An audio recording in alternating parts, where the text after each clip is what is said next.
Hey everyone, I know I said I would make a video back to back, but listen, this medicine has me so tired all the time. That's why I missed work and had to leave yesterday, that I took a nap.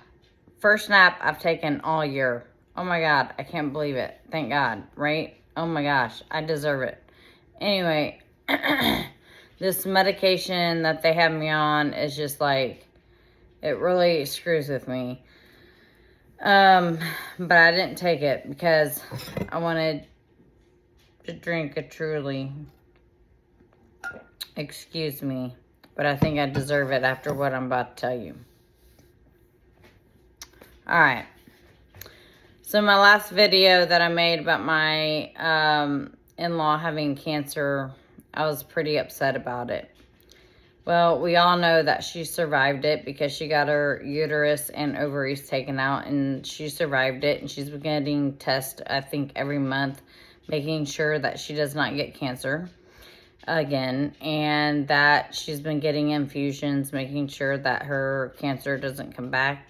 From my knowledge, if you're a nurse out there, I guess that's what it is, or she's getting infusions for her white blood count. I don't know what it is, why she's getting these infusions. So she got it a few weeks ago. So everything's been going fine. Well, she called my husband saying that she wasn't feeling good, that she thought she had the flu, this and that, blah, blah, blah. Well, he calls me 2 days ago, and this is really weird because in my comment, in my last video I just literally made, someone asked me about my mother-in-law's cancer. Well, that's why I'm making this video, to clarify what's going on. So, she got her infusion, and while she got that, she got her blood test, okay? She gets it, I guess, every month to make sure it's not coming back. Well, the test has came back negative. So, every month that her test comes back it came back positive. Every month that she takes it and it comes back negative, she calls my husband all excited. Oh, everything's going good. My cancer's not coming back. But last week, she felt really bad. So she got her infusion and got the blood test, and it came back positive for, I guess, her low white blood cells. If I'm wrong, please correct me, nurses. I'm sorry. I don't fully understand it. Even though I have a degree in anatomy, it's in mortuary science. I went to the Commonwealth Institute of Funeral Science. So we dealt with dead people, okay? And embalming and funeral directing. So it came back positive for low white blood cells, okay? So she went and got a CT scan. Well, they found a mass on her liver, not kidney, not something that you can take out and live with one kidney, but her liver. The thing that detoxifies your system. Now, there are people out there that live with partial livers because they're alcoholic, drug addicts, whatever it is. Maybe they had cancer, right? Whatever. But they found a mass on her liver. So she called my husband crying. And I never, ever get phone calls during the week because we have another place in Iowa, a house in Iowa, that he lives in while he works there for Purina, because he does huge productions. It's not little housing projects. I mean, he's making the big bucks. He's doing dry and cold warehousing for these huge manufacturers like Purina and Nestle. So he's a very busy guy because he is the manager there at the construction site that is expanding. And this is like, $100,000-$200,000 project. I might be wrong on the numbers, but it's pretty massive.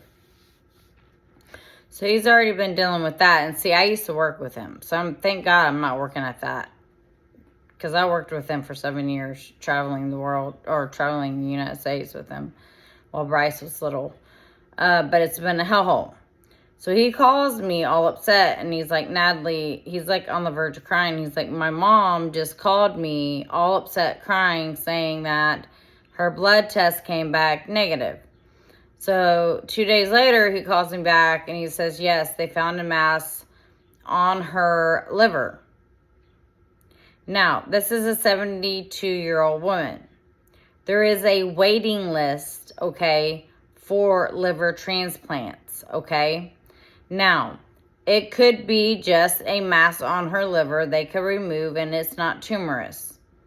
I hope it's not. I know y'all are smirking at me and saying, why are you saying that? Well, I'm saying that because I love my husband and I love my child, and I also really do care for my father-in-law. And if my 73, almost 74-year-old father-in-law loses his only companion, he'll be left alone. And I don't want that for him. And when she did have cancer at that time, he was with her every single day in the hospital. And my husband, when he went and visited his parents, when he found out his mom had cancer, and visited her in the hospital, and that was the story I was telling you guys, that he had told her mom, you know, Natalie would be here next to me, so would Bryce, but you refused to accept my family. And it never had to be like that. And she busted out crying because she realized it at that moment, because she knew she was dying. She realized that the things that she had done in her life had caused her not to have her family surround her, her only grandson be by her bedside while she had cancer. And that's the first time my husband ever told her something like that. Now, months before that, before she had cancer, he went and had a talk with him, and that's the story I told, where he slammed his fist down on the table saying, this is my family. I will never choose you over my wife and son. You accept my wife or you don't, and if you don't accept my wife, you don't accept me. And mother, the very fact that you told my wife, or told me, to divorce my wife while she was going through sexual abuse, while you were voluntarily helping her with our child while I was out of state, while she was going to counseling, and then pulling me aside and having separate dinners and lunch, saying that it wasn't his obligation to be with me to go through such a traumatic event, because she thought I was mentally ill. I had just got sexually assaulted, okay? So I needed my husband. And he brought that to her face while she was laying in a hospital bed. And I think that's when she realized she effed up. She had nobody by her side besides her son scolding her for the way that she had treated his family, his nuclear family. And like in the Bible says, when the son leaves the mother, he cleaves to his wife. And that's what he did. And he told her that. And he told her, I'm cleaving to my wife. And I am sorry you are suffering. But back to the subject. She has cancer in her liver. We're not sure. We're finding out this week or next week. But as someone who has a degree in anatomy, I will tell you that you can live with a partial liver. But at her age, she'll be on dialysis for the rest of her life. for it. She will be suffering and having to go to these dialysis appointments, I think every day. I think that's what it is. And my opinion on this, when he called me, I'll tell you what happened. He called me and told me my end was dead silent. It was dead silent because I was neither in shock, neither happy, neither sad, neither free, but blank. I was blank. I didn't know what to say. I didn't know what to say to him. And I was so silent. He goes, Natalie, did you hang up? Are you still on the phone? Did the phone, have a mishap? Natalie, are you still there? Yeah, I'm here, honey. Well, why aren't you saying anything? Because I don't know what to say, honey. Well, my mom's is going to die of cancer. If it's liver cancer, she's not going to survive it.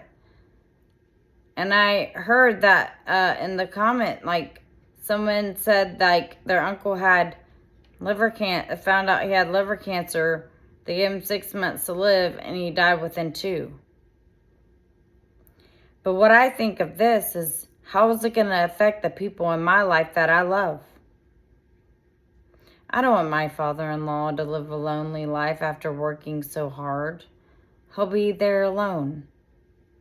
I don't want my son to cry that he lost his grandma. I don't want my husband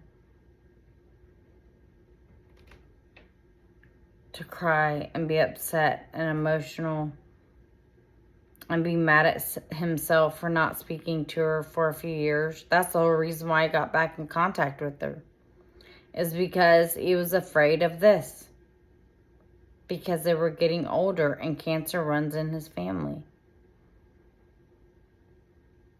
And so, am I joyful? Am I relieved? Am I happy? Am I sad? I'm none of those things.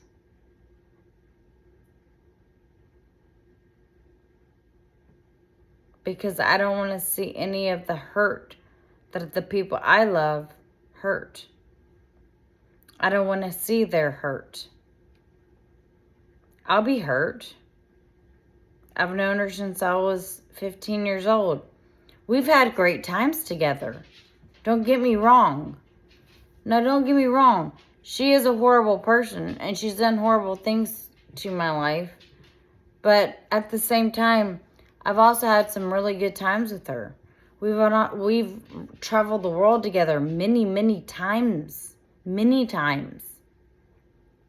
And have had experiences most people never get to experience in their life by seeing the whole world.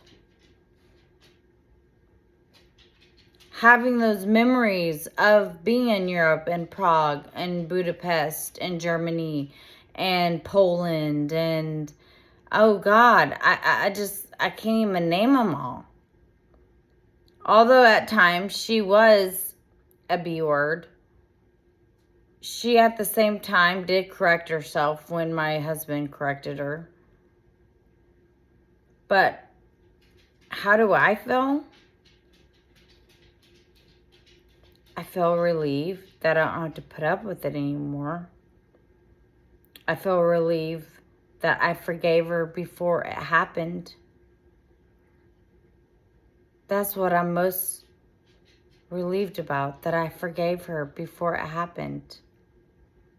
And maybe it took me giving it to God to forgive her, to let her pass on. Maybe that's what he was waiting on. I don't know. I'm not God. But it could be true. I don't know what to feel in this situation. And I know in a lot of the comments I read, oh, I couldn't wait till she died. Oh, she died. My life got so much better. And everything went back to normal and this and that. But have you ever taken a moment in your life to think about how it affected your children and your husband? See, I'm a selfless person. I care about others before I care about myself most times. And that's a flaw in me, and I admit it. I admit that flaw. And that's what gets me in trouble, and that's what gets me hurt the most, is me caring more about others than myself. That's my flaw.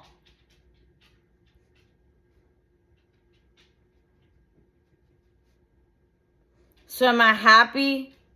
Hopefully. Hopefully, it's just a tumor, a benign tumor. It's not malignant or anything like that, because I want her to live for my husband.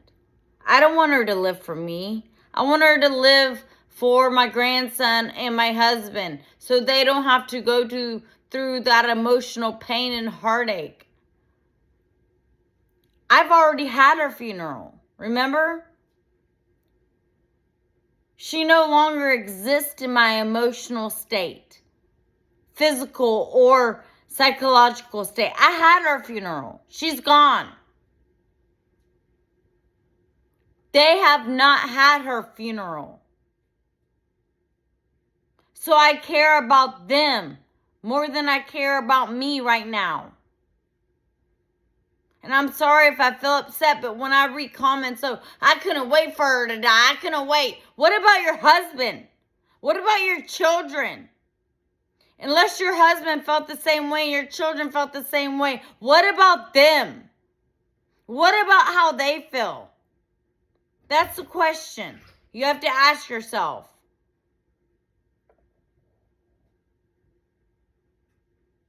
It's not fair to them.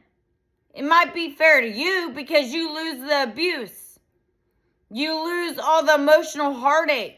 You lose everything that kept you from becoming that beautiful flower that you are potentially ready to bloom without that abuse, without that poison being poured on. You need that fresh water, that cleanliness, that clean water. Yes, honey. I'm just coming inside. Okay. We want to blossom. We want to be the best we can be. We want to live our best life. But how can we do that when we have people dragging us down? But at the same time, think about it. How does that affect others that might have a loving, caring relationship with them, that the narcissist does not treat them like you? So this means if my mother-in-law has cancer and they cannot get rid of it, and she is not willing to go through chemo like she told my husband again, they can either cut it out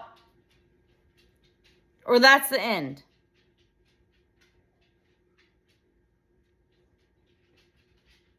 And I will be sad,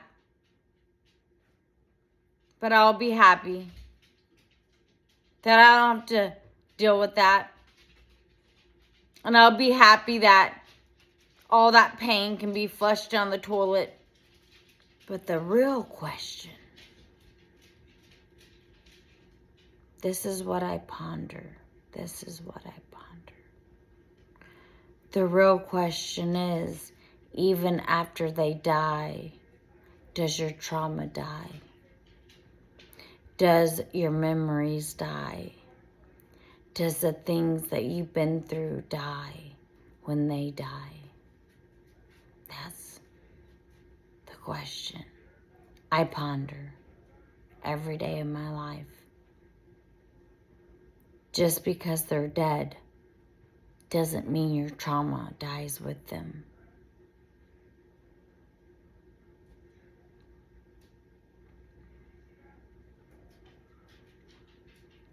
So, I'm going to end this video saying, I'm happy. I'm sad. But I think what this would really make a difference in my life and really heal me as a person is this: if she's on her dying bed, she would apologize. Peace, love, and harmony. Bye, guys.